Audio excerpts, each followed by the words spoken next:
Blockchain, crypto, NFTs, DeFi, metaverse, Web3 is literally eating the world, and community builders are the new leaders.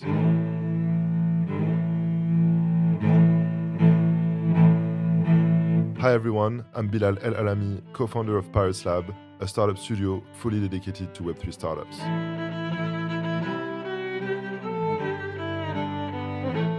I'll give the mic to Web3 builders, founders, and investors so that we can deep dive with them into what is truly about Web3 entrepreneurship.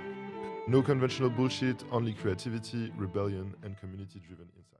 Bonjour tout le monde, aujourd'hui on se retrouve dans un épisode de plus, cette fois avec Samy Chlagou, CEO de Cross the Edges, un des jeux les plus en vogue du moment. Salut Samy, comment vas-tu ? Salut Bilal, très content d'être là. Et écoute, moi aussi, on se connaît en plus assez bien depuis longtemps, on se respecte mutuellement énormément et ça me fait très plaisir de t'avoir avec moi sur ce podcast. Pareil. D'autant plus qu'on adore le jeu et qu'on y joue pas mal en interne. Alors, très rapidement, comme je te disais, moi, le podcast, il est vraiment centré autour de l'entrepreneur et ce qui a vraiment construit ton parcours entrepreneurial.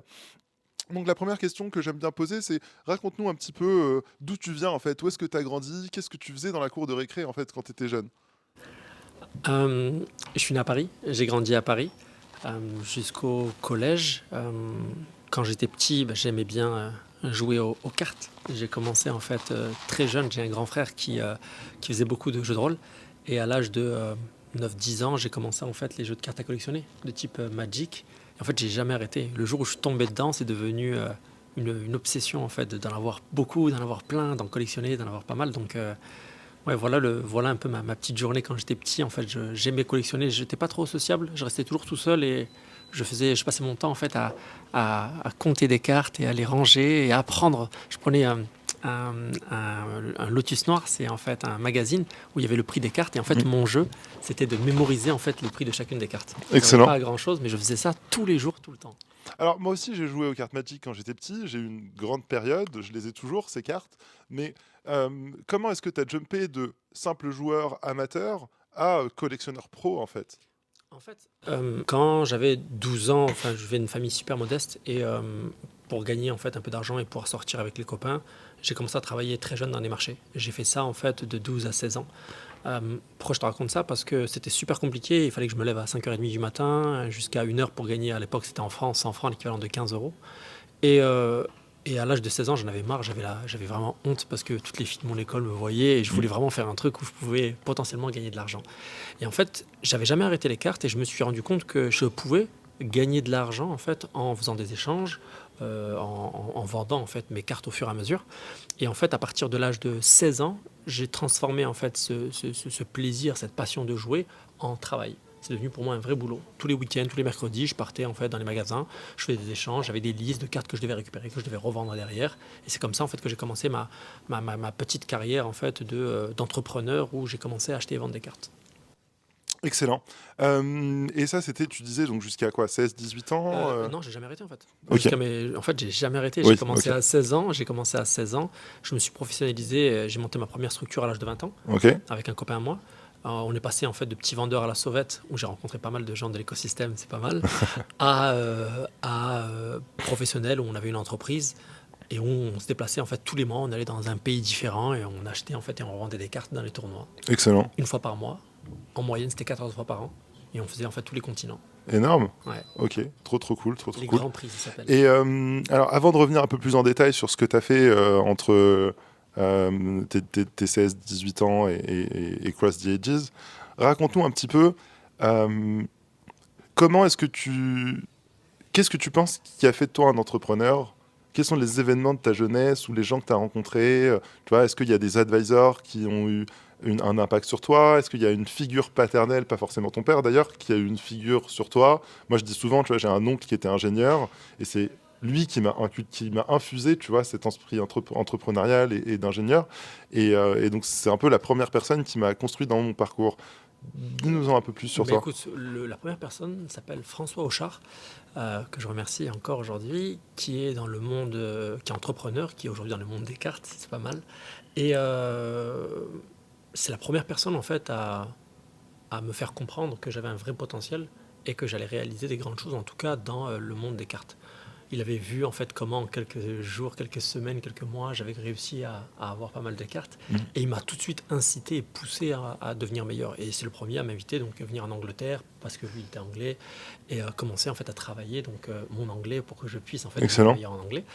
Et ça a été vraiment la première personne à me coacher. La deuxième, c'était quand j'étais en école de commerce, Edmond Zoukeli, qui était mon prof en fait de prod audiovisuel, qui m'a vraiment fait prendre conscience en fait que je pouvais en fait y arriver, quelle que soit mon origine ou quel que soit en fait mon écosystème, mon environnement, c'était possible en fait de réussir et qu'il n'y avait il y avait pas de problème. En fait, il fallait juste le faire, quoi, tout simplement. Et ça a été vraiment les deux premières personnes qui m'ont poussé. Il y a aussi en fait mon frère qui m'a soutenu depuis le début et qui m'a pas lâché quand c'était compliqué à l'école et autres pour aller plus loin et pour réussir à gravir donc ces différentes étapes. Excellent. Et du coup, maintenant, raconte-nous un petit peu plus ce que tu as fait, à part les cartes et Cross the Edges. Je sais que tu es dans des studios de jeux vidéo, tu es dans du Ouais. e-commerce de collectionneurs. Raconte-nous un petit peu plus. Alors pour aller rapidement en fait, donc à ces 20 ans quand j'ai monté, merci, à ces 20 ans donc quand j'ai monté mon entreprise, je l'ai fait non pas dans le but de gagner de l'argent, mais pour financer mes études. École de commerce, ça coûte cher, il fallait financer et j'ai réussi en fait à financer toutes mes études sans avoir de crédit grâce en fait à ce que je faisais. Énorme. Donc j'ai fait des études, je me suis spécialisé dans le cinéma. J'ai fait en fait un master en fait qui est lié en fait dans l'école de commerce avec une spécialité donc audiovisuelle. Et j'ai commencé en tant qu'assistant de production. J'ai continué ensuite en chargé de prod et j'ai fini en tant que producteur exécutif. J'ai fait ça pendant 8 ans. J'ai fait beaucoup de pubs, j'ai fait des documentaires, j'ai fait des courts-métrages, j'ai fait des moyens et j'ai produit moi-même des longs-métrages. Donc j'en ai fait 2 en long-métrage et j'ai participé peut-être à une quarantaine, cinquantaine de films de long-métrage où j'ai bossé des taxis, Gomez et Tavares, Le Parfum, enfin plein de films, des Traitor, des films internationaux, Transporteurs, enfin vraiment beaucoup de films où j'ai bossé. Donc ça a été une partie de ma vie pendant 8 ans où j'étais intermittent de spectacle. Et après ces 8 ans, j'ai décidé de tout recommencer. Parce que je n'étais pas épanoui, j'étais pas heureux, je me sentais pas bien. Je voulais en fait faire quelque chose qui était lié plus à ma passion, qui était en fait l'entertainment, vraiment le jeu, moins donc la partie audiovisuelle que j'aimais beaucoup, mais il manquait un truc. Et donc j'ai tout recommencé en faisant des petites brocantes au début, des vides-greniers pour au début donc commencer en fait à acheter et vendre des jeux sur internet. De ça a plutôt bien marché. J'ai commencé à racheter des invendus en fait de magasins. De ces invendus de magasins, j'ai racheté des invendus de Fnac, Virgin Megastore, Micromania, toutes ces grandes boîtes. Au début c'était à échelle nationale, après à échelle internationale. J'ai monté Russian Game en 2015, qui est un premier site de vente privée qui a explosé, qui était vraiment une super success story, une première start-up en fait où vraiment j'ai réussi à passer donc un nouveau cap. Et en 2016, en fait, je me suis énormément intéressé en fin 2015-2016 à la production de jeux vidéo et à racheter en fait des licences. Donc j'ai commencé à racheter des licences en 2016, racheter mon premier studio. Et ça s'est fait comme ça, en fait, où chaque année, depuis 2016, depuis 7 ans, en fait, on rachète un studio par an. Donc aujourd'hui, on est propriétaire de 7 studios de jeux vidéo dans le monde.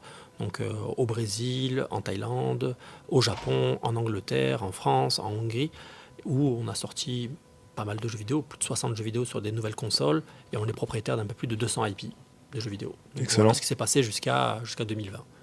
2020, ça a été vraiment 2019-2020. Et c'est là où en fait j'ai complètement basculé pendant la période de Covid avec l'un de mes meilleurs potes qui s'appelle Richard Estève, qui m'a parlé de 3 trucs: blockchain, NFT, crypto. Il m'a dit: Samy, il faut y aller. Il faut y aller, c'est le futur gaming, c'est là-bas. Il me dit: il faut absolument foncer. Voilà comment on s'est retrouvé de passer de... Excellent.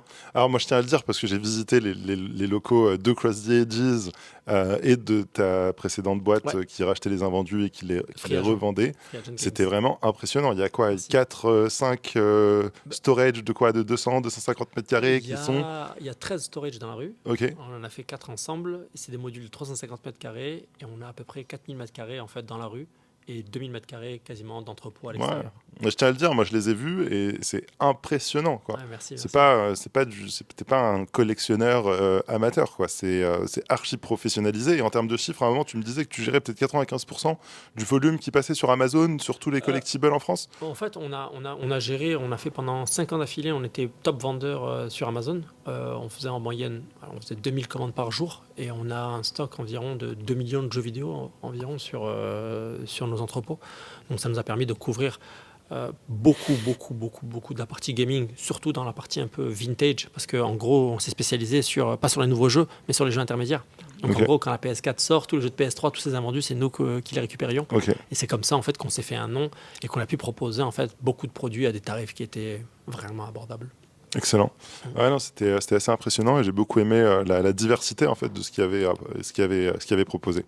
Bon, revenons un petit peu sur Cross the Edges. Donc c'est à la rencontre avec Richard et Steve que à la croisée de ce que lui apporte, on va dire le Web 3 et toi le jeu vidéo et ton background dans les jeux de cartes à collectionner, que tu te dis le truc le plus pertinent à faire, c'est monter Cross the Edges, donc un jeu de trading card game entièrement digitalisé où les NFT sont les cartes. En fait, c'est vraiment différent. Tout le monde pense que je vois Cross the Edges comme étant un jeu. C'est pas le cas. En fait, depuis le début, depuis le premier jour, et je l'ai dit à Richard, je lui ai dit en fait ce qu'il faut, c'est qu'on invente une IP. Qu'on invente le nouveau Harry Potter ou le nouveau Game of Thrones. Ça semblait complètement absurde Bon, pas absurde, très ambitieux, je te Non, mais l'accorde. c'est vrai, mais c'est fou de se dire que, surtout quand on a commencé au début, on a mis. La petite histoire, c'est qu'avec Richard, on a mis nos fonds propres au début, du mois de 2020, donc août 2020, jusqu'à la levée de fonds. On a tout payé de notre poche. On a mis 2 millions de notre poche. Donc, Ok. c'est pas non plus. C'est quand même une somme extrêmement importante. T'as aucune garantie que ça marche. Bien sûr. Demain, ça marche pas, t'as mis ton argent. Mais par contre, nous, c'était un risque qui était complètement assumé. Et je me rappelle parce que on s'est dit, écoute, si jamais on a le moindre problème, c'est pas grave. Ça reste quand même une somme qui est très importante, mais je veux le faire. Je veux y arriver. On avait vendu des boîtes Pokémon là pour récupérer ces petits sous. Et donc l'idée, en fait, c'était de commencer par convaincre des écrivains. Convaincre des écrivains et non pas un. On a 7 écrivains en fait qui sont autour de la table et qui vont réaliser un travail complètement fou et proposer en fait d'écrire une saga de 7 tomes. Parce que si on se rend compte, en fait, si on prend par exemple Harry Potter, Game of Thrones, c'est toujours des 7 tomes. C'est pas anodin, c'est pas fait comme ça par hasard. Il y a une vraie logique avec une augmentation émotionnelle qui se passe au fur et à mesure. Donc, de par en fait mes contacts que j'avais dans le monde du cinéma, de par les contacts que je m'étais fait au fur et à mesure, j'avais réussi à avoir un certain nombre d'écrivains extrêmement talentueux. La vraie question, c'était de les mettre tous autour de la table et que les La table ronde, c'est les écrivains de la table ronde. C'est exactement ça. Parce qu'il y a une table ronde chez eux où ils se réunissent. Ouais, on leur a fait une table ronde parce que pour les dialogues, pour la joute verbale, c'était le meilleur moyen de pouvoir échanger. Et donc le premier à être arrivé, c'est Arnaud Delaine. Et ensuite, il y a eu Alain Damasio. Et ensuite, donc Pablo Servigne. Qui sont des écrivains de best-sellers de science-fiction. Ah ouais, tu peux pas faire mieux. Enfin, c'est du méga lourd. Quand tu vois le niveau, en plus. Tu peux nous citer des titres de livres qu'ils ont écrits ? Le Furtif. Okay. Hors du contrevent. Enfin, tu regardes le nombre de millions de ventes qui a été fait. Enfin, là, on ne se parle pas de dizaines ou de centaines de milliers. Enfin, tous les écrivains, toutes les personnes qui lisent la science-fiction connaissent Alain Damasio. Tous ceux qui ont cherché ne serait-ce qu'un petit peu la théorie de l'effondrement, Collapse Theory, tu tombes sur Pablo Servigne.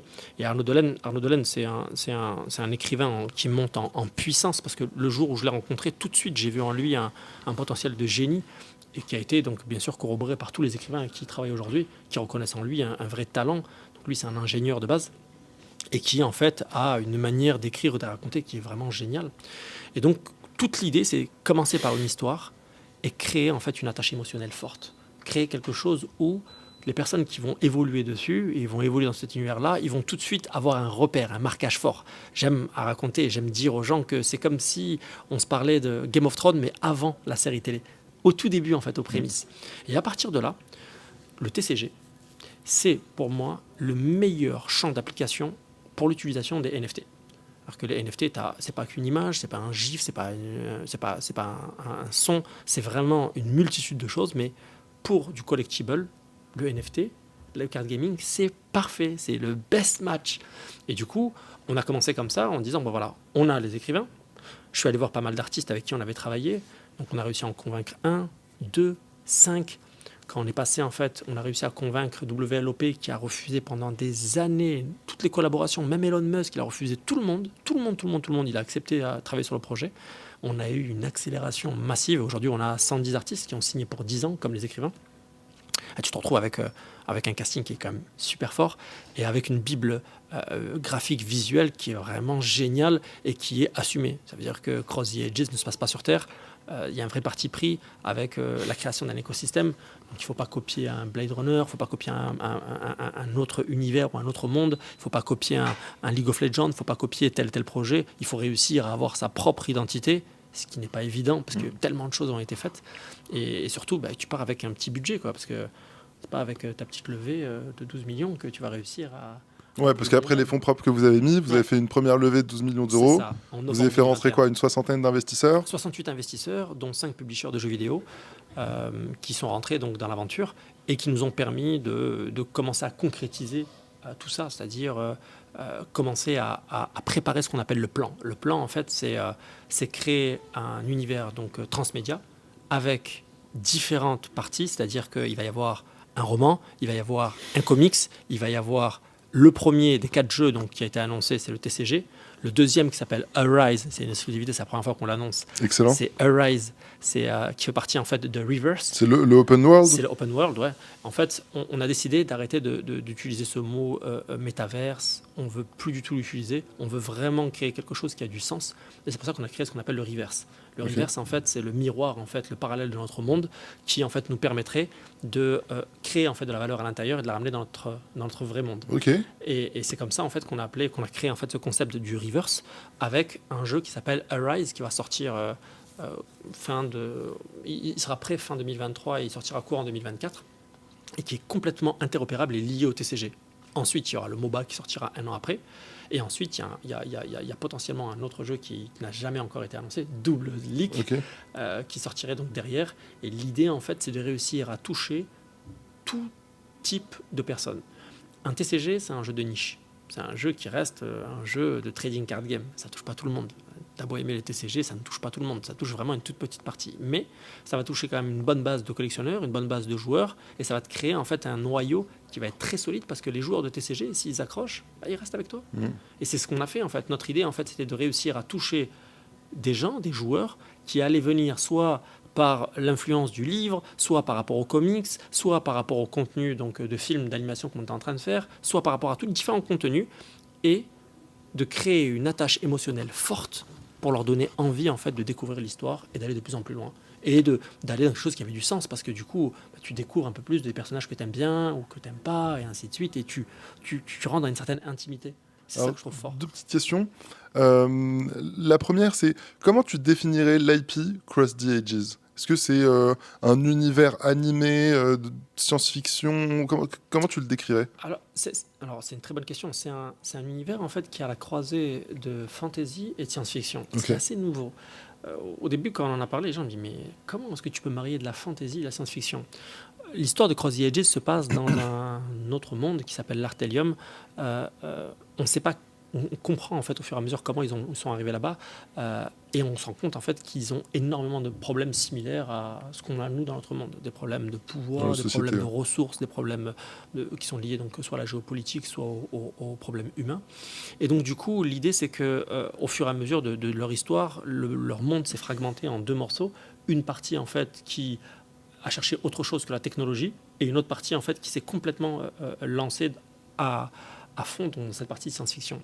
Et on se retrouve donc avec une partie fantasy vs science-fiction. Ce qui est intéressant, c'est qu'on n'est pas dans un univers où c'est des gentils contre des méchants. C'est complètement différent, où c'est une question de point de vue et regard de caméra. Donc on commence l'histoire avec la vision donc arcante, la vision un peu fantasy, et ensuite la caméra se tourne et on arrive à côté des mentrices.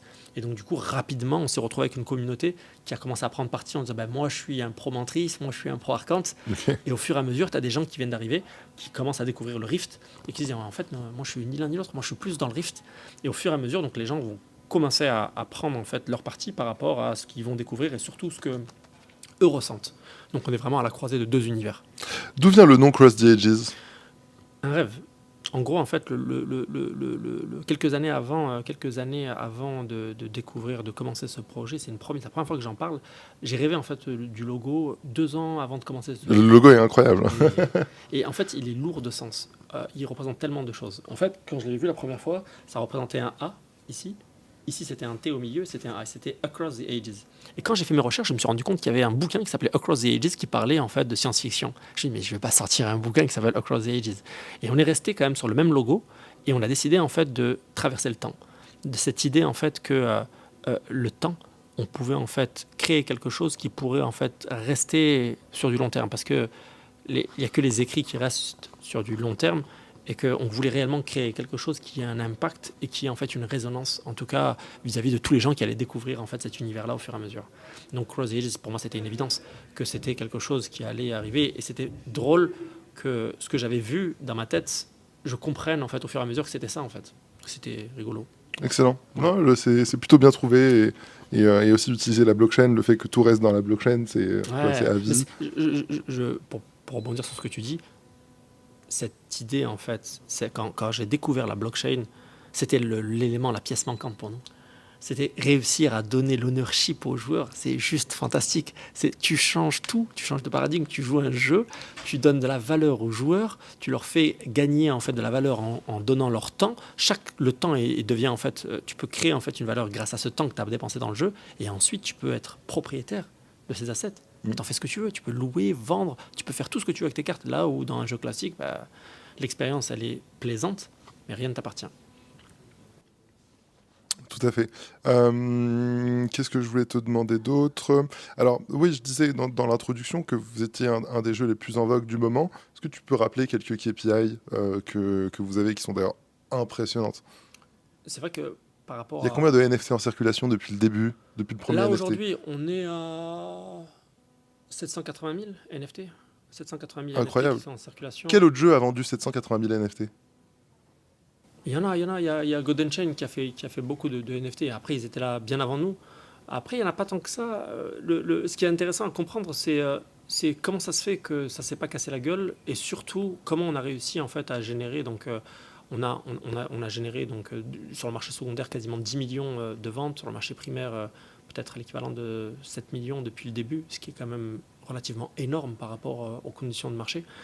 Depuis le début, depuis la première fois où j'ai parlé donc, en mars donc 2021 du projet Cross the Ages en live, j'avais expliqué que quel que soit ce qui se passe au niveau de cet univers et ce jeu, on ne serait pas affecté ni par le cours d'un bear market ou autre, que le bull market serait en notre faveur, mais qu'un bear market, non. Ce qui est complètement fou quand on se parle d'un jeu qui est potentiellement donc un jeu Web3. En fait, Cross the Ages, c'est un jeu vidéo avant d'être un jeu Web3. Donc du coup, en fait, l'expérience, c'est de créer une expérience de jeu où les gens prennent du plaisir à jouer et où ils vont collectionner donc des cartes, où ils vont vouloir échanger, créer des decks et ainsi de suite. On a vendu des paquets de cartes. On a vendu des paquets de cartes en juin 2022. Donc entre mai et juin 2022, on a vendu 18 150 paquets de cartes. Ce qui est énorme pour un mint. Entre 100 et $500 pour l'équivalent de 4 millions de dollars. On avait fait ça en Matic. Malchance pour nous, le Matic a craché derrière, donc on en a subi les conséquences. Toujours est-il que ce qui s'est passé, c'est que à l'heure actuelle, les paquets de cartes qu'on a créés, donc sur les 4 paquets, donc tu as le Legacy, l'Apprentice, le Disciple et le Primus, absolument tous les paquets ont fait entre x3 et x500 sur leur tarif. x500. Comment t'expliques la tokenomics des NFT pour en arriver là? En fait, parce que quand tu vends 700 000 cartes, tu peux t'attendre à ce que ça soit ça dilue un petit peu le prix. Bien sûr. En fait, ce qui se passe, c'est que ces paquets-là, ils ont été créés avec un nombre bien défini, un nombre de 20 000. La manière en fait d'obtenir ces paquets était déjà différente. C'est-à-dire que là où les gens pouvaient acheter 10, 15 paquets avec leur compte, nous on a refusé ça et on a dit c'était un compte par wallet. Ce qui était quand même un coup compliqué en juin 2022. On était en plein beer, c'était complètement fou de faire ça. Sauf qu'au lieu de faire une vente qui allait se faire en quelques minutes pour faire un sold-out, on a fait une vente extensible à 8 semaines. C'est-à-dire que chaque semaine, en fait, on faisait une petite ouverture et on vendait 1500 packs de NFT, 2000 NFT. On allait tout doucement, en fait. Au lieu de donner en fait une trop grosse quantité, on a fait ça au fur et à mesure et on a créé en fait un système de jeu gamifiant où, par exemple, il fallait jouer un jeu vidéo à l'intérieur du site, gagner un certain nombre de points pour gagner en fait sa place. Ce qui était génial. Donc les gens, en fait, voulaient vraiment mériter Ça avait très bien leur marché paquet. avec Dogami aussi, ouais. C'est génial ça, cette manière qu'on a pu faire avec nos projets respectifs, c'est vraiment l'une des Ils sont clés. tout de suite dans le jeu en plus, Bah quoi. ouais, c'est ça le but, c'est de créer Ils en sont fait pas dans un le jeu. chilling sur Twitter, C'est quoi. clair, et du coup les gens prennent du plaisir. Ça c'est la première chose. La deuxième des choses, c'est trouver en fait à l'intérieur un intérêt. On a créé en fait ce qu'on appelle des mint pass qui sont à l'intérieur des paquets. Et j'avais annoncé au début en disant que vous verrez que dans votre investissement, le prix du mint pass sera supérieur au prix du pack lui-même. Ce qui est une réalité aujourd'hui dans le pack qui vaut $100, qui valait $100 à l'époque en mint, le mint se vend $150. Donc déjà, juste en vendant ça, qui n'a rien à voir avec tes cartes NFT, tu récupères. L'avantage du mint pass, c'est qu'il n'y en a qu'un seul. Il te permet de minter tous les 6 mois une nouvelle extension pendant donc, les 7 prochaines années, soit 14 extensions, mais il te donne aussi des avantages dans tous les autres jeux de Cross the Ages. Tu as 3 mint pass différents, rouge, vert et bleu, c'est ce qui sont accessibles. Si tu as de la chance, tu as un doré qui vaut entre 12 et 15 000 $. Et si tu as encore plus de chance, tu as le Golden Legacy qui vaut environ 60 000 $. Au fur et à mesure, les gens ont compris l'intérêt de ces mint pass et se sont rendus compte que ce n'était pas en fait un effet en fait rapide où tu pouvais en fait juste sur un moment T l'utiliser comme ça. C'était vraiment une vision de long terme. Toute la force de Cross the Ages s'est basée en fait sur une réussite sur du long terme. Et je suis extrêmement content qu'on n'ait pas réussi à avoir autant de joueurs dès le début parce que au moins il y a de joueurs au début et au plus le succès du jeu va être impressionnant sur du long terme. La réussite de Magic et de Pokémon s'est faite de la même manière. Ils ont printé un tout petit nombre de cartes au début, ce qui fait qu'aujourd'hui, si tu prends le Black Lotus, qui est la carte la plus chère de Magic, qui vaut entre 100 000 et 800 000, voire $1 million selon l'extension et la qualité de la carte, c'est parce qu'il y en avait 1100. Pour Pokémon, c'est le Dracofeu de 96, il y en avait 2000. C'est pour ça que ça vaut aussi cher aujourd'hui. Dans les cartes déjà collectionnées classiques, c'est parce que tu les fais baisser naturellement grâce à de la perte, la destruction, ta mère les a jetées, les a mis dans la machine à laver, ainsi de suite, tu les as perdues, que les cartes ont pris de la valeur parce qu'il y en a eu de moins en moins. Nous, on a créé un système de déflation naturelle où les gens doivent fusionner les cartes entre elles pour en fait passer à l'étape supérieure. Mais il reste de moins en moins de cartes.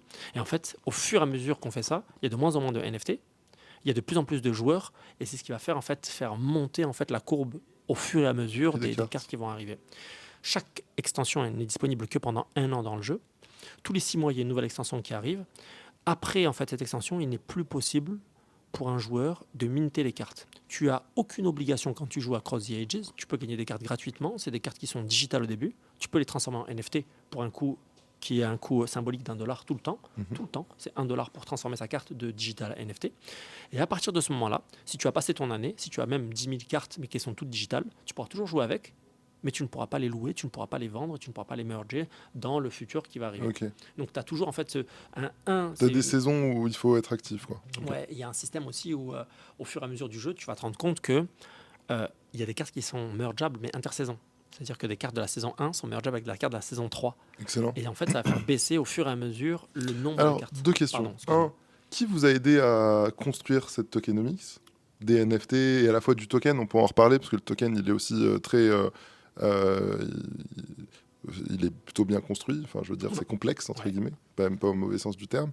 Et donc, vas-y, ça, c'était ma première question. Première question, pour le token économique, on a passé 8 mois avec Mohamed Ezzine, qui est le responsable en fait, des tokens économiques de Animoca Brands. On a passé 8 mois à donc vous avez beaucoup de soutien de Animoca? Énormément. Franchement, en tout cas, pour toute la partie lancement, on a eu en fait beaucoup de soutien au début, un peu moins au milieu parce qu'on avait moins besoin, et beaucoup là en ce moment. Mais c'est vrai qu'en token économique, on est tombé sur un spécialiste en fait, du jeu vidéo, de jeu de cartes, qui est vraiment passionné par ça. Et on a passé en moyenne 3 heures par semaine pendant quasiment 8 mois. Excellent. Ce qui est phénoménal. Je crois ça, je voulais y revenir, c'est super important parce que tu sais, Animoca, comme ils sont très actifs, il y a beaucoup de gens qui disent c'est juste des investisseurs, ils n'aident pas. Alors déjà, il faut aller leur demander de l'aide pour qu'ils s'aident. Et quand tu leur demandes de l'aide, nous chez Dogami, on leur a demandé de l'aide. Toi chez Cross the Ages aussi. Et ils vous ont plutôt bien aidé. Ils nous ont bien aidés, ils nous ont vraiment bien aidés. Là, par exemple, pour la partie 2023, on leur a demandé en fait une mise en lumière pour nous aider en fait à toucher en fait la communauté de chez Animoca, la communauté en Asie. Il faut savoir qu'aujourd'hui, Cross the Ages, 18% de nos joueurs ils viennent du Japon. C'est phénoménal. Excellent. Ouais, en termes de démographie, donne-nous un petit peu. C'est la question suivante sur la communauté. Comment est répartie votre communauté? Alors, aujourd'hui, on a 60% de notre communauté qui est en Europe. C'est sans surprise que la France qui a pris en fait le pas, mais qui est en train de réduire au fur et à mesure. On est à 30% maintenant en France. On était à l'époque à 45%, là on est en train de baisser à 30% en France. On a une partie qui est très importante, qui devient de plus importante en Angleterre.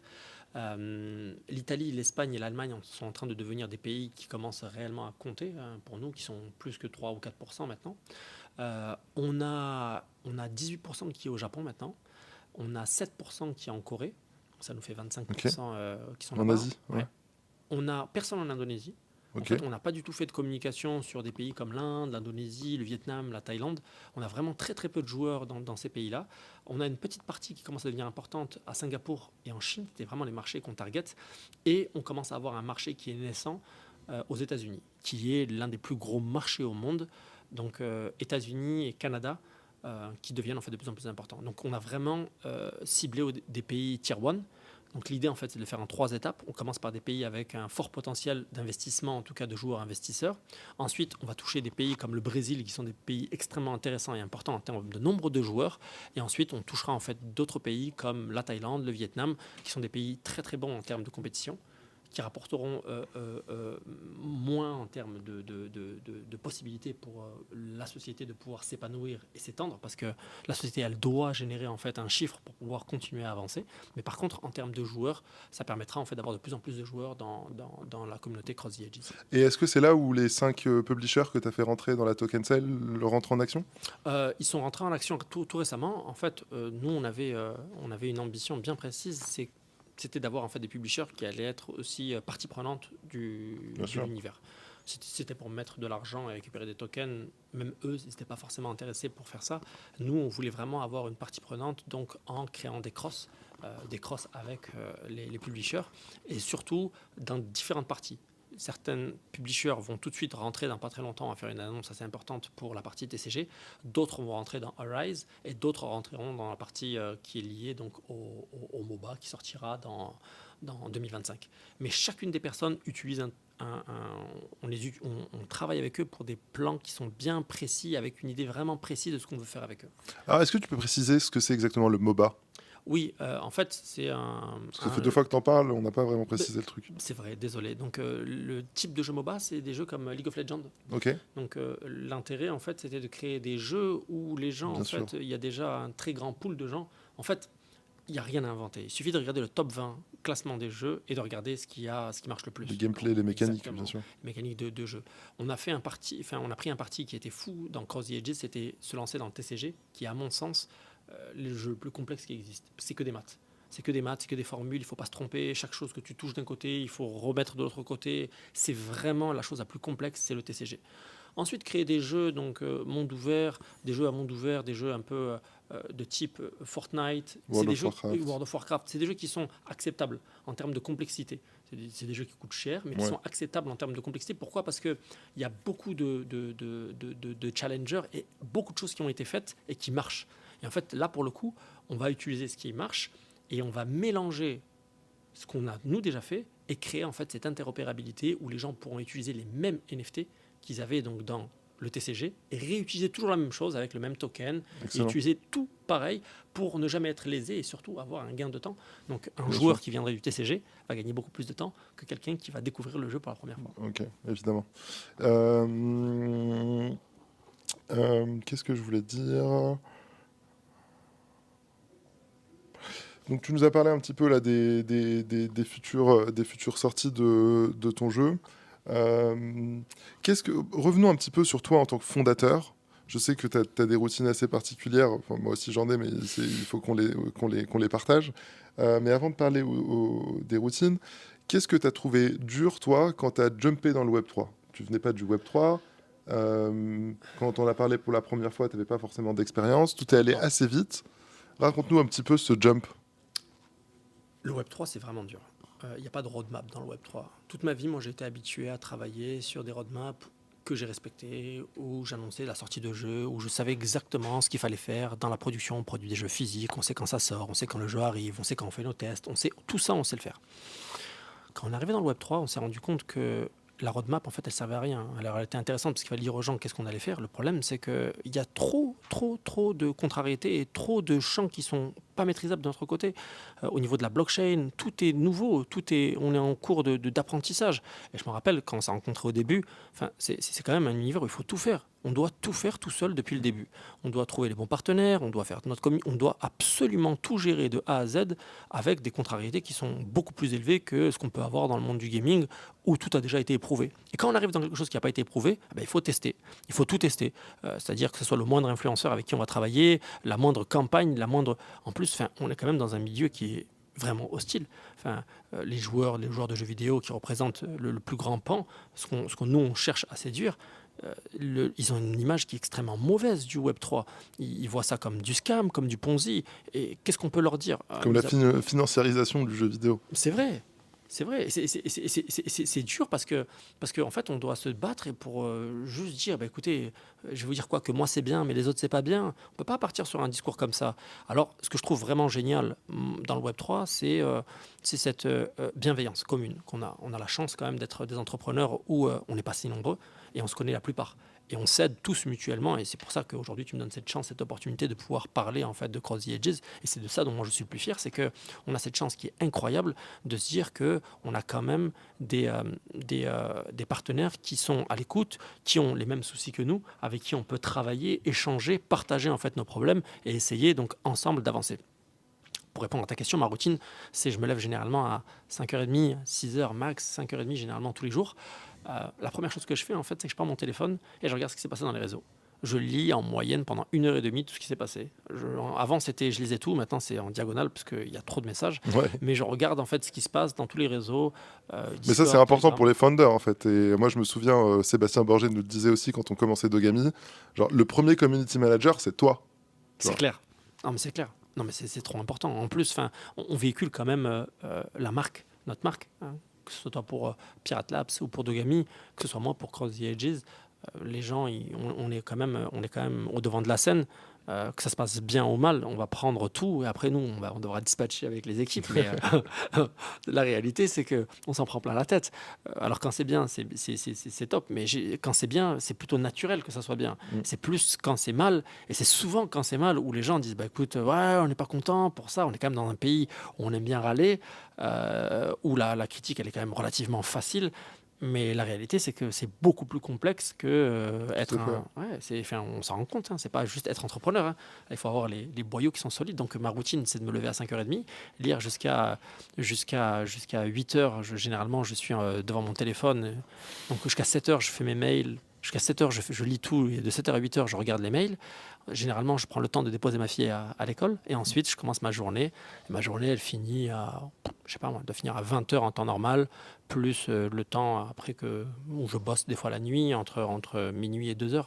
Mais c'est vrai qu'en termes de charge de travail, c'est impressionnant. Surtout qu'on est quand même dans un univers où, en tout cas pour nous, on doit gérer le jeu, le TCG, on doit gérer le bouquin, on doit gérer derrière toute la partie qui est en produits dérivés, le comics, on doit gérer les autres jeux qui vont aller derrière, on doit gérer les différentes équipes, on gère le film d'animation. Et c'est vrai que ça fait des journées qui sont quand même lourdes. Ouais, combien vous êtes aujourd'hui sur le projet Cross the Ages? En personnes qui participent au projet, il y a 190 personnes. En salariés, en personnes prestataires et salariés, il y a 80 personnes qui sont tous dans le sud de la France. Donc vous êtes, oui, c'est ça aussi la particularité, c'est que vous êtes basé à Marseille. Ah ouais, ça c'est généralement c'est le bug dans la matrice.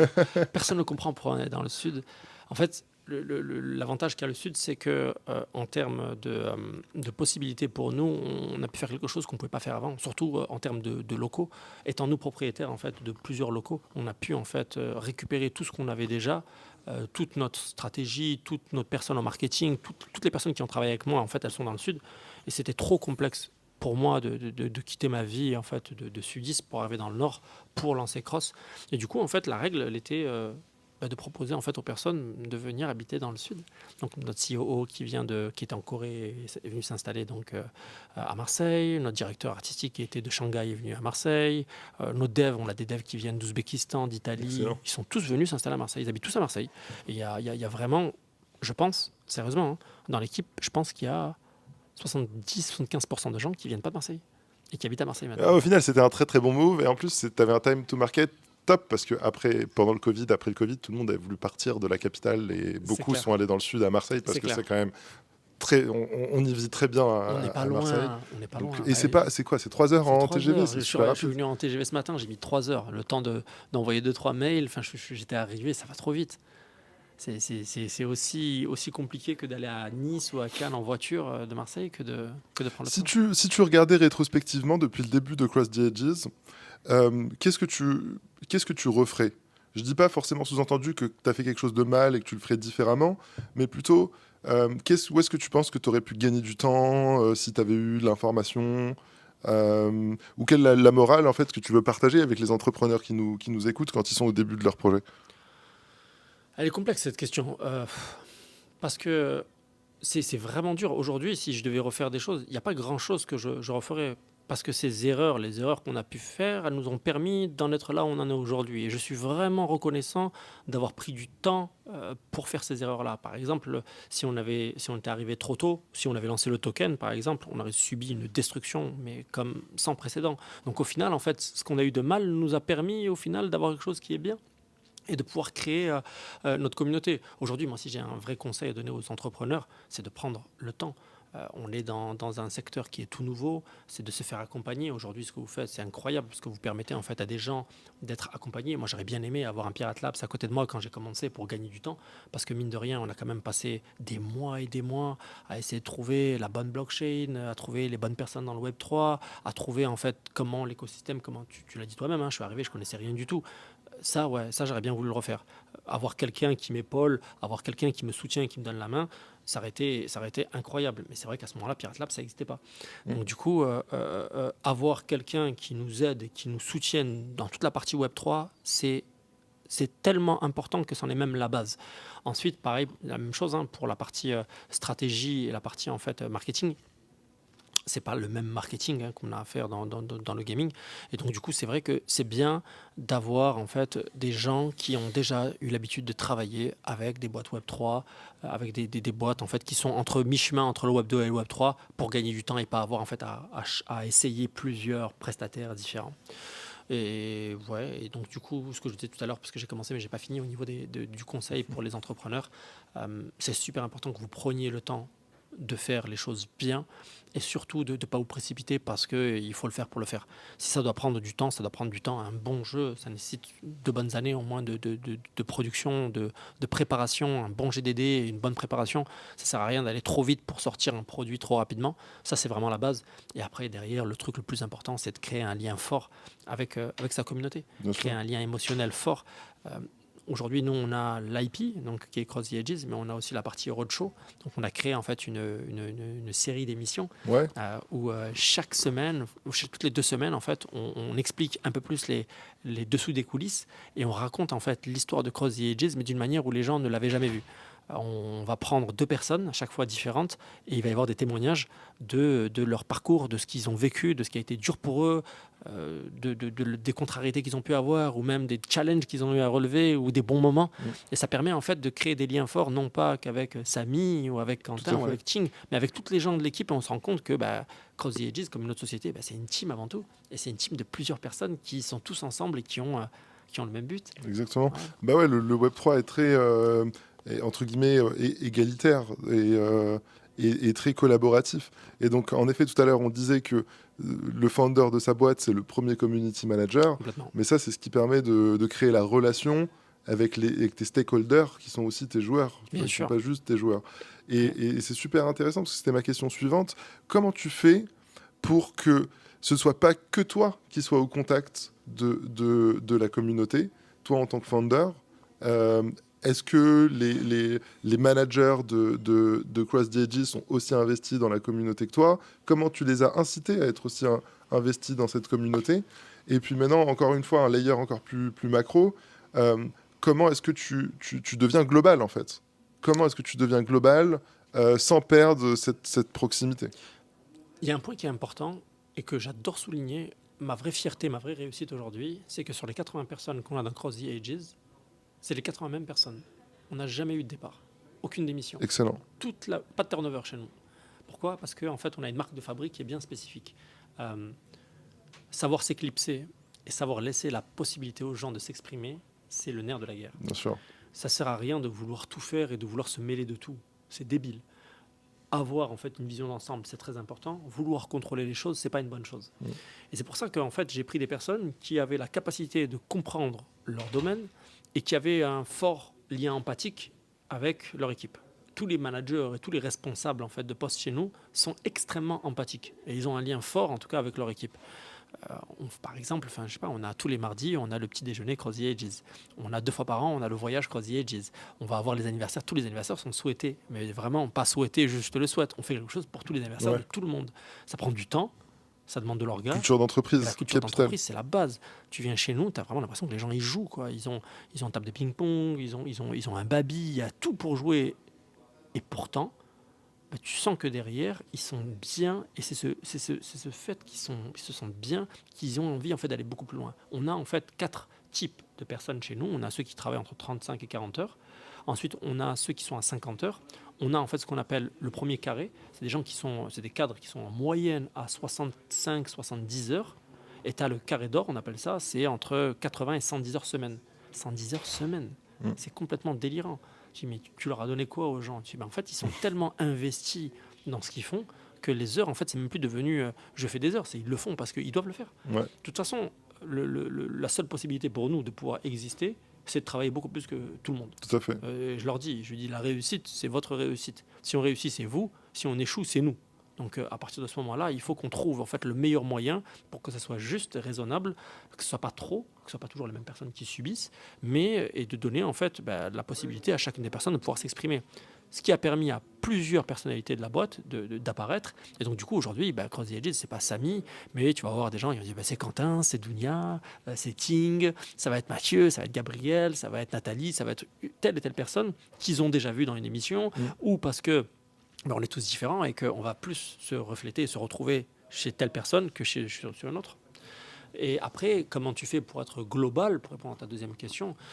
J'ai vu que tu as profité de tes derniers voyages pour essayer de communiquer dans ces régions-là, à l'image de SF de San Francisco, la GDC. C'est ça, GDC, en fait... NFT New York, à Times Square. Exactement, on a prévu donc dans cette émission qui s'appelle Roadshow, donc en gros on a créé un documentaire qui s'appelle Ça ne marchera jamais.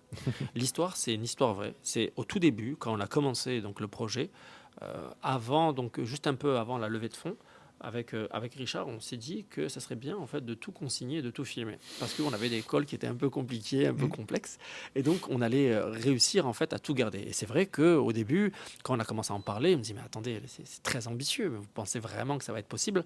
Et en fait, on a tout gardé, tout consigné, dans un reportage qui sortira un jour qui s'appellera Ça ne marchera jamais. Comment est-ce que des gens dans le sud de la France vont réussir à créer quelque chose qui va rayonner dans le monde entier?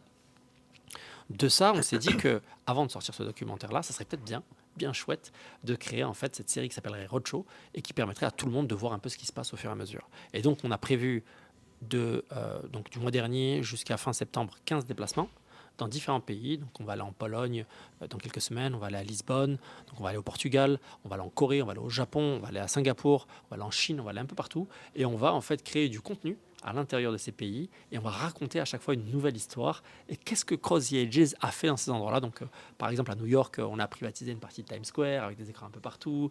Chaque fois on va faire quelque chose de différent pour permettre en fait à des gens de découvrir notre univers au fur et à mesure. Et ce qui est chouette, c'est que comme on est sur Internet, comme on est sur les réseaux, ça pourra durer très longtemps et les nouveaux arrivants pourront découvrir au fur et à mesure. Donc il y en a qui découvriront en 2023, d'autres en 2024, d'autres en 2025, mais ça restera en fait du contenu qui pourra rester relativement longtemps. Bon alors, continuons déjà sur le roadshow. Ok, le roadshow c'est bien pour créer du contenu et partager un petit peu votre histoire, mais comment tu fais jouer 1 million, ou tu fais télécharger ton app par 1 million de personnes? Bon alors ça c'est la partie la plus complexe qui existe. Pourquoi? Parce que la compétition, déjà, aujourd'hui, si on se compare, en fait, t'as la question? Ouais, c'est bon. Vas-y. C'était le film. C'était le film. Le film? Ouais, on n'en a pas parlé encore. Ah ouais, le film. Putain, le film, c'est pas mal. On en parle après? On en parle après. C'est bon, j'ai dans la tête. Donc, en fait, le problème, c'est que maintenant, tout de suite, à ce moment T, on a réussi ce que j'appelle un exploit. Le jeu est disponible sur l'App Store, donc sur iOS et Android. Réussir à le mettre sur l'App Store, c'est n'importe quoi. Ouais, tout à fait. Il y a 600 pages de documentation. On a fait la review 35 fois. C'est pas une expression. On l'a Ouais, vraiment ouais. fait 35 fois. Ils sont revenus vers nous à chaque fois en nous demandant, tu vois, des nouvelles choses, des points à améliorer, des choses qu'ils veulent pas, et Des ainsi de suite. explications. Ça, c'est compliqué. En plus, faire coexister, on s'en fiche de savoir que c'est un jeu Web 2, Web 3, c'est un jeu vidéo pour eux. À partir du moment où on est sur l'App Store, on est en compétition avec tous les jeux Web 2. Il faut être assez bon pour réussir à tenir la tête à des jeux qui vont être concurrents. Marvel Snap, Hearthstone, enfin, on n'est pas quand même, enfin, techniquement, même si le jeu il est bien, il est ce que tu veux, on n'a pas les mêmes moyens marketing, on n'a pas les mêmes moyens en fait de prod. Mais par contre, les gens s'en contrefichent de ça. C'est pas leur problème de savoir si tu as les moyens ou pas. Tout à Ce qu'ils fait. veulent savoir, c'est un jeu qui marche. Donc du coup, la première chose qu'on a eu à faire, c'est réussir à se positionner en réfléchissant à comment on allait faire pour gommer les problèmes qu'on a avec le Web 3, c'est-à-dire la blockchain, parce que ça nous avait généré, en fait, avoir des NFT dans un jeu nous génère en fait un nombre de crashs comme jamais tu peux imaginer dans un jeu. Par exemple, le jeu va crasher, je sais pas moi, pour un joueur classique, 2-3 fois par jour minimum, 4 fois parfois. C'est inacceptable. Sauf que nous, en fait, on est obligé de trouver des solutions. Donc, on a trouvé des solutions avec Unity, trouvé des solutions avec VLC pour tout mettre en place pour faire en sorte que ça marche. Deuxième chose, c'est que comme on a pas mal d'animations et que les cartes sont très animées, le jeu est lourd, très lourd. Il va devenir de plus en plus lourd. Ouais, Donc, tout à fait. super lourd. Mais plus d'un 1 giga, 2 gigas, ouais. Inacceptable. Inacceptable pour des gens qui viennent des On en pays, avait parlé, ouais. qui viennent des pays où ils ne peuvent pas se permettre de télécharger, et même qui Ils ont n'ont pas des pas, ils ont téléphones pas la qui- 5G pour télécharger ça en Ben 3 non, minutes. non. Et donc du coup, là on travaille en fait avec VLC pour travailler sur des systèmes de compression pour rendre des vidéos Ok. beaucoup plus légères.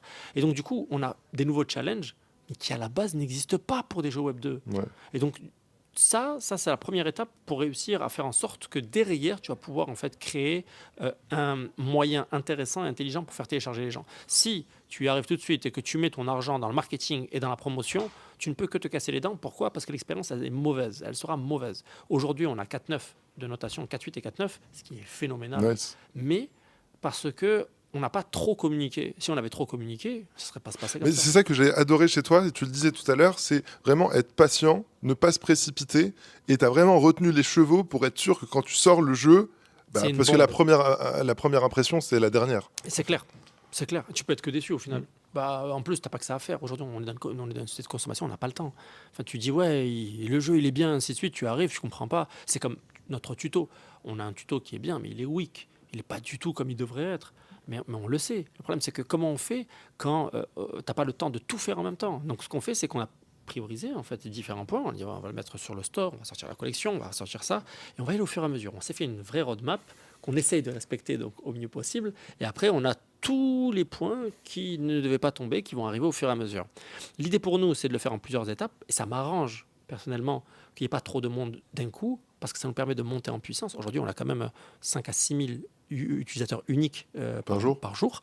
et on a 35 000 par mois, avec 70, 80, on a quasiment 100 000 téléchargements sur le jeu. Ce Excellent. qui est quand même très bien. Depuis qu'il est sur l'App Store. Depuis qu'il est... Alors, non, avant, on a commencé en novembre. Ok. Novembre, avant l'App Store. Parce qu'on avait fait en fait une campagne qui s'appelle Road to GA qui nous a permis de rentrer peut-être 40-50 000 personnes. C'est en fait un code qu'on avait donné à plein de partenaires. Ouais. Et chaque partenaire, on lui donnait la possibilité de faire gagner entre 250 et 1000 places pour leur communauté. Et on a fait ça 350 fois, 400 Ok. fois, Excellent. avec 400 partenaires. Donc ça a pris du temps pour le mettre en Bien place. sûr. Mais par contre, on a eu des gens qui sont venus. Beaucoup de gens sont venus juste pour gagner un pack de cartes digitales qui sont en fait des cartes training qui ne sont pas revendables, mais juste pour gagner en fait ces petits packs-là. Et certaines personnes ont accroché au jeu et sont restées. Ça nous a permis d'avoir au fur et à mesure une communauté qui devient fidèle, loyale et qui commence à jouer. C'est une petite base intéressante. À partir du moment où on aura 100 000 joueurs actifs, on passera dans une autre catégorie. Passer à ce chiffre-là, c'est pas comme ça qu'on le fait, ça prend beaucoup de temps. Et donc du coup, pour éviter en fait de se brûler, eh ben, on y va petite étape, petit morceau par petit morceau. On fait la première étape, c'est on fait un jeu qui devient plus léger, on corrige en fait ce qu'on a corrigé, et on fait des petits pushes de communication. C'est-à-dire que on prend juste des petits morceaux, des petites parcelles. Et si ça marche, on garde en fait tout ça en mémoire et on balance très fort dès qu'on aura ce qu'on considère être viable. Ça va prendre du temps, mais par exemple pour nous, on sait que la prochaine étape c'est fin juin. Donc il y a 2 mois encore à attendre pour passer vraiment à une autre étape de communication. Là, on est en deuxième, Ok. à la deuxième vitesse. On va passer à la troisième fin juin, et ensuite en septembre on passera à la quatrième avec de nouvelles annonces au fur et à mesure. Mais tout est prévu au fur et à mesure, donc ça prend du temps. Est-ce qu'il y a un moment où tu as prévu de faire un peu du publishing traditionnel, de l'acquisition avec Complètement. du marketing, etc. Complètement. Tu vois On a arriver ça mélangé quand à partir de juin. À partir de juin. À partir de juin, en fait, nous, pour le jeu vidéo, on bosse avec 4 sociétés d'acquisition de gaming qui sont basées dans différents continents. L'idée, en fait, c'est qu'il y a une travail de localisation qui n'a rien à voir. Tout à fait. Quand Ouais. tu bosses avec des boîtes européennes, asiatiques ou bien aux États-Unis, c'est pas la même pub, c'est pas du tout les mêmes pubs, hein, c'est pas les mêmes Ouais. manières Manière de communiquer. tu dis pas la même chose quand tu parles à un japonais que quand tu parles à un français, que tu Pas parles à... forcément les mêmes réseaux Et aussi. non, c'est pas la même chose, pas les mêmes réseaux exactement. Et donc du coup, en fait, on bosse avec ces sociétés-là et en fait, on a prévu en fait des budgets de communication importants qui vont en fait se déclencher au fur et à mesure, qui vont nous permettre en fait de target en fait les bonnes cibles et d'avancer au fur et à mesure. Et c'est vrai que un peu de temps, pour nous, c'est pas du refus parce que ça nous permet d'aller plus loin. Entre-temps, ce qui est intéressant, c'est que le livre a fait quasiment 1 million de téléchargements, ce qui est phénoménal. Incroyable, je savais pas ça. Ok. Ah ouais, le livre, il cartonne. Le livre, il cartonne. Il est en 6 langues Tu maintenant. vous avez prévu de l'éditer en Ouais, papier? il sort en papier. Il est prévu. L'éditeur, enfin, on a bossé avec, on a eu pas mal de propositions. Excellent. Et il y a 2 collections, il y a 2 éditions qui sortent. Il y a une édition collector qui va sortir, qui sera limitée, super limitée. Et il y a une édition classique qui sera disponible de partout. Partout. Donc on a pris un éditeur qui nous permet non pas de le sortir qu'en France, mais dans plusieurs pays. Donc c'est vraiment, vraiment l'idée depuis le début. Le film. Ouais. Film. Raconte-nous le film. Le film, bien sûr. En plus, vous vous êtes inspiré beaucoup de Arcane, qui était le film derrière League of Attends, Legends. ce qui est fou, c'est que on a commencé à travailler dessus avant la sortie d'Arcane. Ouais, tout à fait, c'est ce que tu m'avais dit, ouais. Parce que tu prends juste la timeline, Arcane n'était pas encore sorti quand on travaillait déjà sur le Ouais. film. Et en fait, Comment on appelle ce type de film? D'animation? c'est film d'animation, ouais, film d'animation. Mais c'est un animé spécial, tu vois. Ouais, en fait, c'est un travail, en gros, c'est un travail de 3 dimensions. Hein. C'est comme un trailer, Ouais. sauf que derrière, en fait, il y a une texture, une manière qui a été utilisée et il y a un parti de direction artistique qui a été choisi pour suivre, en fait, un certain mode de film. Ce qui est intéressant, c'est que pour ce film, on a passé 11 mois de travail pour faire 3 minutes 20. Il y a eu plus de 17 000 heures et 48 personnes qui ont travaillé dessus. Dont une très grosse partie qui a été Incroyable. faite. Ouais, t'imagines, même en termes de budget, c'est phénoménal. C'est le temps qui est passé sur ça. Tu dis, mais c'est pas possible qu'ils ont passé autant de temps. Mais par contre, ça permet aussi d'avoir ce que tu l'as à vie. C'est-à-dire que tous les assets que tu as, une fois que tu as créé en fait ton squelette, que tu as créé ta modélisation 3D, que tu as fait ton rig, que tu as tout préparé, tu l'as pour toujours ça. Donc du coup, l'apologium, tout ce qui a Bien été sûr, fait, on peut ok. le garder pour la suite. L'idée, en fait, c'était vraiment de passer à une étape supérieure en disant regardez ce qu'on est capable de créer. On a beau être dans le sud, on est capable de créer quelque chose Bien qui sûr. a une vraie résonance. Le meilleur standard du marché, quoi. Exactement, ce qui se fait. Et aussi, ça nous donne aussi pour nous le premier pan. Et on va atteindre maintenant, le deuxième film d'animation va être encore au-dessus. Et ça nous permet pour nous en fait, de monter en fait, à chaque fois en qualité et en design et en immersion. Ce qu'on veut, nous, c'est réellement raconter une histoire. Le parti pris en fait, de ce film-là, c'est pas en fait un trailer d'un jeu classique, c'est les 5 premiers chapitres du bouquin. C'est le résumé des 5 premiers chapitres en 3 minutes 20. Et l'idée, en fait, c'est de dire Ok. aux gens tu veux voir la suite? Ah, ok, j'ai compris, ouais. Bah vas-y, lis le bouquin maintenant. Excellent. Parce qu'en lisant le bouquin, tu comprends tout ce qui se passe. Et c'est aussi le gameplay du 3e jeu. On adore faire des trucs comme ça, nous faire des petites énigmes, cacher. Bien sûr, mettre des petites bouteilles à la mer Ce 3e jeu vidéo qui et sort en ressortir 2025, des c'est ça. références. C'est ce concept-là de balle, de jeu qui s'appelle Abolition. Excellent. Alors, question un peu abrupte. Quand tu pitches des investisseurs, tu vois, des fois, ils font exprès d'être un petit peu réducteurs, mais comment tu définirais tes différences avec Marvel Snap et Hearthstone? Marvel Snap, c'est un jeu casual. C'est un jeu qui est vraiment accessible à tous. Et en plus de ça, Marvel Snap, c'est 4 ans. Hein, il a été fait par Ben Brode, le créateur de Hearthstone. Ouais, C'est un travail de malade mental et c'est pas le même budget. C'est un card gaming, sauf que à la différence de Hearthstone, Marvel Snap et Cross the Edges, il y a une différence qui est super importante, c'est que dans Cross the Edges, les cartes elles sont à toi. ouais, bien sûr. Marvel Snap et Hearthstone, c'est pas à toi. Tu es encore sur un jeu Web 2 où tu vas dépenser beaucoup d'argent, mais tu n'auras jamais de retour sur investissement. Jamais, jamais, jamais, jamais. Et en termes de gameplay, est-ce que tu dirais que votre gameplay il est un peu plus profond? Je donne un exemple parce que je connais pas, Ouais. peut-être c'est faux, mais moi ce que j'ai adoré dans Cross the Edges, c'est le fait que c'est limité en temps. Ouais. En mode échec. Ouais. Et du coup, c'est super addictif, tu veux jouer vite, et en fait, quand tu te précipites, tu fais ah, vas-y, j'ai envie de réessayer. C'est ça. En fait, le gameplay, par exemple, le gameplay de Hearthstone, il est vraiment spécifique à Hearthstone. Beaucoup de jeux Web3 ont recopié le gameplay de Hearthstone. Ok. le gameplay de Marvel Snap, beaucoup de gens vont le réutiliser derrière. Marvel Snap, c'est trop malin, c'est super fort. Enfin, j'ai un profond respect pour la manière dont ça a été créé et dont ça a été fait. Là où c'est un peu plus complexe, c'est que ils en ont fait tout de suite aujourd'hui un jeu de pay to win. Et ça, c'est frustrant à mort. J'ai joué à Marvel Snap pendant un moment. Ok.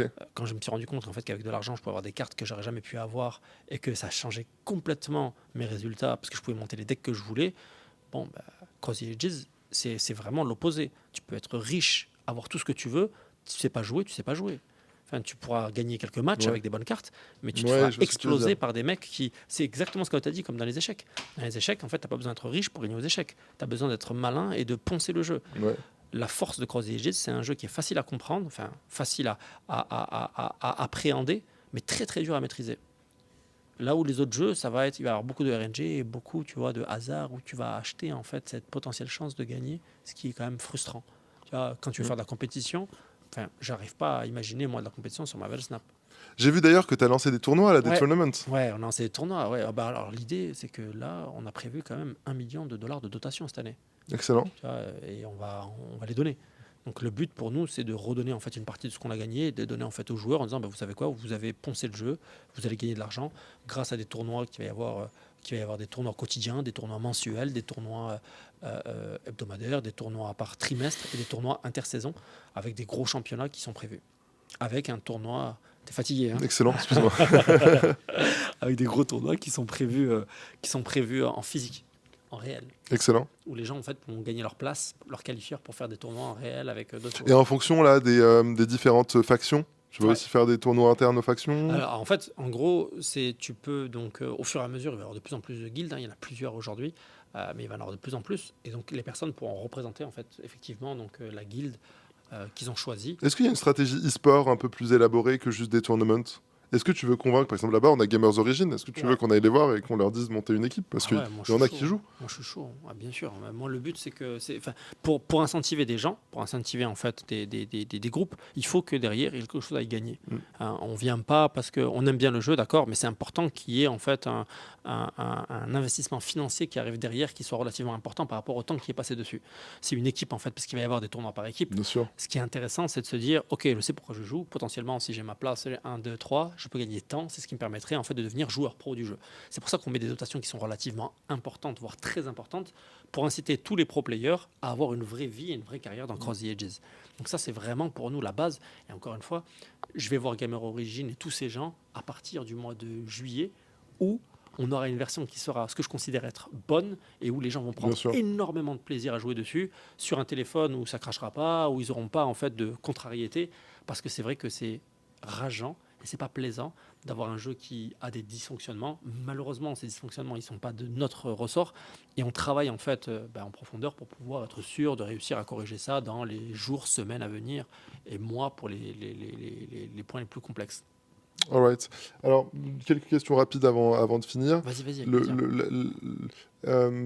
Qui est-ce que tu conseillerais à ceux qui nous écoutent de suivre sur Twitter? Quelles sont les personnes qui sont le plus intéressantes pour faire de la veille dans le gaming ou de manière générale dans l'entrepreneuriat que tu suis sur Twitter? Et en fait, un peu pareille question, si tu as des podcasts que tu recommandes, si tu as des livres. Tu vois, par exemple, moi, Think Big a vraiment un peu changé ma vision de l'entrepreneuriat. Est-ce que tu as des livres qui... Des livres, j'en ai un paquet. Hein. Alors, ça va être des livres comme Ne jamais couper la poire en deux, Ouais. Getting to Yes, des livres pareils qui vont être sur du développement personnel, sur Edgar Tolle, sur le pouvoir du moment présent. Ouais. Ça va être vraiment beaucoup des livres qui sont liés sur soit le management, soit de la partie en fait de l'estime de soi et de développer. Est-ce que tu trouves que c'était pertinent?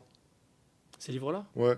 Ouais, moi je trouve que... Parce qu'en fait, il y en a beaucoup qui se disent « Oh, le truc de développement personnel, c'est un peu bullshit, blablabla. » Alors moi, je suis totalement contre parce que je me dis, en fait, c'est super important de lire parce qu'il y a plein de trucs auxquels les gens sont déjà retrouvés confrontés et ils ont résolu ces problèmes-là. Alors tu tireras plus vite en réapprenant de ces gens. Mais je trouve que de pouvoir prendre confiance en soi, c'est le step 1.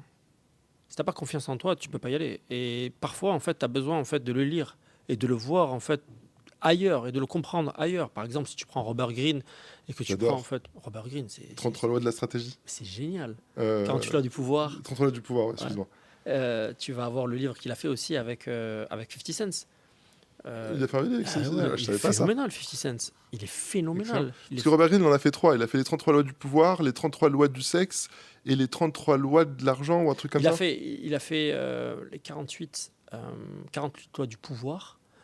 Il en a fait plusieurs, des bouquins, et chacun des bouquins, en fait, te parle de quelque chose de bien spécifique. Et je trouve Ouais, que tout à fait. Avec c'est- beaucoup de références T'as aimé? historiques. J'adore. Bon, J'ai ben adoré. voilà, tu vois. Ça t'a servi? Ouais, je l'ai lu 10 fois. J'ai pris des notes tellement c'était. Ça a construit ma pensée en fait. Chaque livre, en fait, va t'apporter quelque chose. Et en fait, la vraie question, c'est de savoir qu'est-ce que tu cherches. Est-ce que tu cherches, en fait, qu'est-ce que tu cherches à comprendre? Est-ce que tu cherches à comparer, en fait, différents parcours d'entrepreneurs, différents... Parce que c'est toujours la même chose, hein. C'est souvent, en fait, Regarde, par exemple, là, en ce moment, je lis le livre de l'autobiographie de Phil Knight. Ok. C'est L'art de la victoire. L'histoire, en fait, de Nike. Ok. C'est phénoménal. Nice. J'ai là dans mon sac. C'est génialissime de voir, en fait, le parcours d'un entrepreneur. Qu'est-ce qu'il a fait dans sa vie? D'où il vient? Qui il est? Ses peurs, ses angoisses. Et là, tu te rends compte que tu as plein de peurs et plein d'angoisses qui sont similaires. Et quand tu arrives à ces moments-là dans ta vie, tu sais quoi? Lui aussi, il a vécu ça. Lui aussi, il a vécu ça. Steve Jobs a vécu ça. Chacune des personnes l'a vécu à un moment donné dans sa vie. Et donc, du coup, ça te conforte dans cette idée que lorsque tu as un rêve bien précis, la seule chose qui peut faire en sorte d'échouer, c'est cette peur d'échouer. C'est pas, en fait, c'est cette vision que tu vas avoir, en fait, d'imaginer le pire, et c'est ça qui rend un rêve impossible. C'est la peur d'échouer. Ce qui rend Donc, du coup, tu te dis que potentiellement, en fait, ce qu'il faudrait, c'est juste changer de mindset et essayer, en fait, de travailler cette culture de la réussite et de se dire, tu peux y arriver. Et c'est les bouquins, moi personnellement, ils m'ont aidé. J'ai une bibliothèque pleine moi, de bouquins qui, chaque fois, tu vois, je trouve un nouveau truc qui me plaît, je le partage. Mais Robert J'échange. Greene, ouais, Robert Greene, clairement. c'est énorme. C'est la base. Alors, dernière question. Ouais, alors, il y a deux questions un peu philosophiques sur lesquelles j'aime bien réfléchir. Le premier, c'est l'équilibre perso et professionnel. Qu'est-ce que tu penses est pour toi la bonne recette pour trouver cet équilibre? Il faut trouver la compagne qui t'accompagne et qui te suit. Enfin, Ouais. clairement, enfin, moi, je suis un boulimique du travail. Enfin, j'ai une femme, elle est extraordinaire. Je suis papa de 2 filles. J'essaie de tout faire pour essayer d'être off les week-ends et être là pour le matin et le soir. Donc, les lever et les coucher. Mais ta compagne, c'est la règle de base. Enfin, si tu n'as pas quelqu'un qui peut t'accompagner et t'aider, je vois pas comment tu peux y arriver. Mm. Ça fait partie, on va dire, du bon équilibre. Après, on est tous différents, on cherche pas la même chose. C'est vraiment, je crois que c'est personnel et c'est vraiment différent selon Du la coup, ça amène à la deuxième question. Je réfléchis beaucoup à deux notions qui sont assez proches, mais pour moi, en fait, très différentes. Est-ce que tu préfères avoir un équilibre de vie ou être en harmonie? Parce que tu vois, moi, je partais du principe que très souvent, au début, les gens ils disent ah mais tu travailles trop, t'as aucun équilibre de vie pro, vie perso. Mais je disais mais en fait, je suis pas forcément d'accord avec toi. Et en y réfléchissant, je me suis dit en fait, je suis en harmonie telle que je suis là. Et donc du coup, je cherche pas de l'équilibre, je cherche de l'harmonie, tu vois. Mais si tu as l'harmonie, tu as l'équilibre. Ouais, Non. on est d'accord. Ouais, en Enfin, fait, t'as ton équilibre, tu vois. ouais, bien sûr, c'est ça qu'il faut. Mm. On est tous différents. Donc en fait, on ne cherche pas à reproduire ce que certains voudraient reproduire. On ne marche pas de la même manière, on ne fonctionne pas de la même manière. Si tu as besoin de travailler, moi j'ai besoin de travailler beaucoup pour me sentir heureux. Exactement. J'ai Moi besoin aussi. d'être surchargé de problèmes. J'adore Moi résoudre aussi. des problèmes, je te jure. Mais c'est pour ça qu'on s'entend si bien.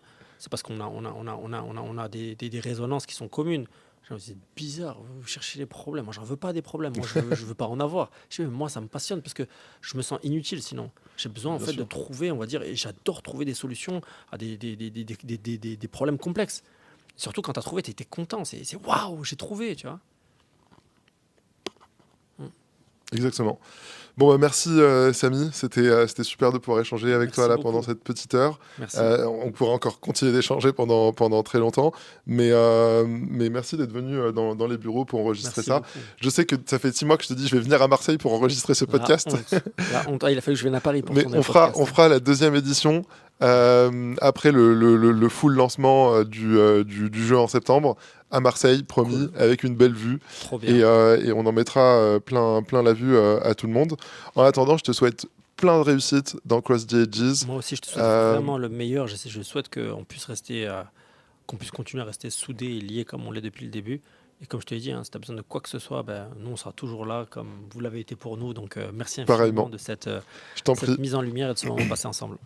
Merci à tous d'avoir écouté ce podcast avec Samy. N'hésitez pas à nous rejoindre sur Telegram, sur Discord, et rejoindre la communauté et donner vos feedbacks. Et on se retrouve très vite pour un nouvel épisode des Builders du Web3. Ciao!